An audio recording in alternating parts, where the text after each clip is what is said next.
ನಾನು ಮುಗಿತಾವಾಗ ಈ ತಿಂಗಳು 7ನೇ ತಾರೀಕು ನಿಮ್ಮದೇ ಹೆಸರಿತ್ತು ನಾ ಕರಿಬೇಕಂದ್ರೆ ಗದ್ದಲ ಆಯ್ತು. ಏನು ಮಾಡಿ ನಾನು ನೋಡಮ್ಮ ಕೇಳ್ಬಿಟ್ಟು ಮಾತಾಡ್ಬೇಕಾಗಿ ಕೇಳಿ ಮಾತಾಡ ನಿನ್ನ ಕರೆಯಾಕ ತಕರಾರು ವಿರೋಧ ಏನಿಲ್ಲ. ಕ್ಲಾರಿಫಿಕೇಶನ್ ಕೇಳಕತ್ತ ಈಗ ಕ್ಲಾರಿಫಿಕೇಶನ್ ಕೇಳ್ಬಿಡಿ ಅಷ್ಟೇ. ಇಲ್ಲ ನಾನು ಜಾಸ್ತಿ ಮಾತಾಡೋದಿಲ್ಲ, 1-2 ನಿಮಿಷ. ನಾನು ಭಾಳ ಇತ್ತು. ಕ್ಲಾರಿಫಿಕೇಶನ್ ಮಾತ್ರ 1-2.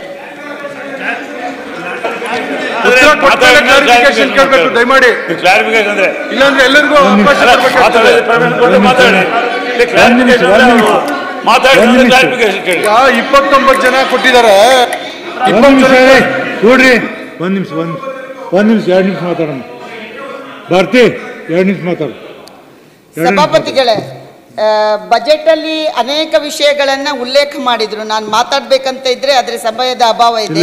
ನಮ್ಮ ಮುಖ್ಯಮಂತ್ರಿಗಳು ಬಂದಿದ್ದಾರೆ, ಅವರು ಅದರಲ್ಲಿ ಬರ್ದಿದ್ದಾರೆ, ನಮ್ಮ ಕೈ ಬುಟ್ಟಿಯಲ್ಲಿ ಸಿಡಿಲ ಗೂಡಿಹುದು, ಹುಡುಕಿ ನೋಡಿದರಲ್ಲಿ ಸುಮದ ಬೀಡಿಹುದು ಅಂತ ಕುವೆಂಪು ಅವರನ್ನು ಉಲ್ಲೇಖ ಮಾಡಿದರು. ನಾನು ಬಹಳಷ್ಟು ಪುಸ್ತಕವನ್ನು ಓದಿದೆ.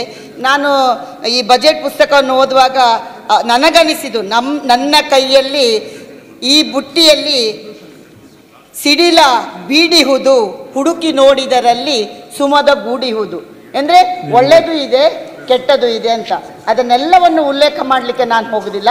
ಮಹಿಳೆಯರಿಗೆ ಸಂಬಂಧಪಟ್ಟಂಥ 1-2 ಯೋಜನೆಗಳ ಬಗ್ಗೆ ನಾನು ಬೆಳಕನ್ನು ಚೆಲ್ಲಲಿಕ್ಕೆ ಇಚ್ಛೆ ಪಡ್ತಾ ಇದ್ದೇನೆ ಸಭಾಪತಿಗಳೇ. ಇಲ್ಲಿ ನಾನು ಮೊದಲನೇದಾಗಿ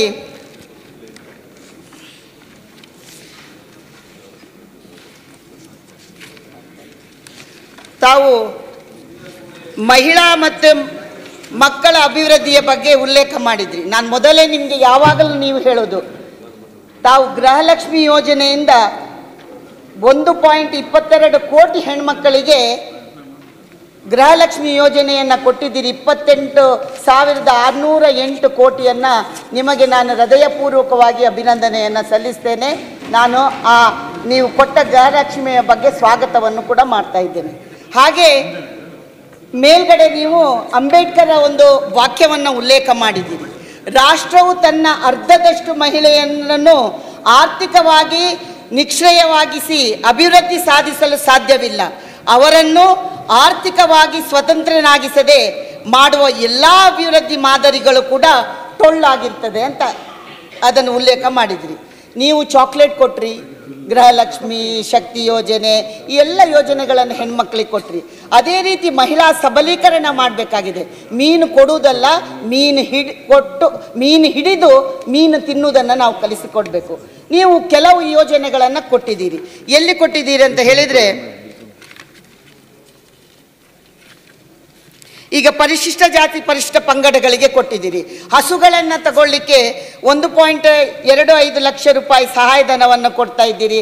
ಇನ್ನೊಂದು ಪರಿಶಿಷ್ಟ ಜಾತಿ ಪರಿಶಿಷ್ಟ ಪಂಗಡಗಳ ಮಹಿಳಾ ಸ್ವಸಹಾಯ ಸಂಘಗಳಿಗೆ 1 ಲಕ್ಷ ರೂಪಾಯಿ ಸಾಲ ಮತ್ತು 1.50 ಲಕ್ಷ ರೂಪಾಯಿ ಸಹಾಯಧನ, ಅದನ್ನು 2.50 ಲಕ್ಷ ರೂಪಾಯಿ ಸಾಲವನ್ನು ಕೊಡುವಂಥದ್ದು ವ್ಯವಸ್ಥೆ ಇದೆ. ಇದು ಎಲ್ಲ ಶ್ರೀಶಕ್ತಿ ಗುಂಪುಗಳಿಗೆ ಮಾಡಿದರೆ ಬಹಳ ಸ್ವಾವಲಂಬಿಗಳಾಗ್ತಾರೆ. ಅದೇ ರೀತಿ ತಾವು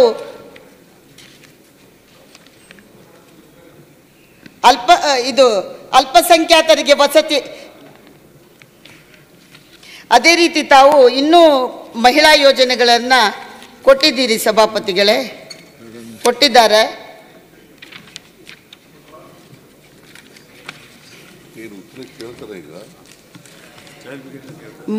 ಮಹಿಳೆಯರಿಗೆ ತಾವು ಅಂಗನವಾಡಿಗೆ 15,000 ಕೊಡ್ತೇನೆ ಅಂತ ಹೇಳಿದ್ದೀರಿ ಸಭಾಪತಿಗಳೇ.